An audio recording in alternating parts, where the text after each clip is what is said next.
আজকে আমাদের বাড়িতে কাঁচা কলার মোচার চপ তৈরি করা হবে। হ্যাঁ, কাঁচকলার মোচার চপ। অনেকে কাঁচকলা মোচা খেতে চায় না তেতো বলে, কিন্তু কাঁচকলার মোচা যদি আপনি একটু গমের আটা দিয়ে ভিজিয়ে রাখেন 1 ঘন্টা, তারপরে সেই জলটাকে ফেলে দুবার ভালো করে ধুয়ে মোচা দিয়ে চপ তৈরি করেন, তাহলে দেখবেন খুব সুস্বাদু খেতে হয়। পরিমাণ মতো নুন, হলুদ, লঙ্কা ও একটু জল দিয়ে ভালো করে নেড়ে আপনি প্রেসার কুকারে দিয়ে বসিয়ে দেবেন।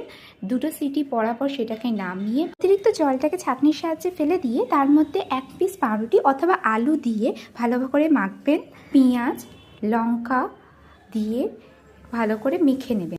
তারপরে হাতে গোল্লা গোল্লা করে গরম তেলে ওটাকে একটা একটা করে দিয়ে দেবে। বাদামি রং হয়ে আসলে তুলে থালায় ভালো করে সাজিয়ে শসা, পেঁয়াজ সস দিয়ে পরিবেশন করবেন।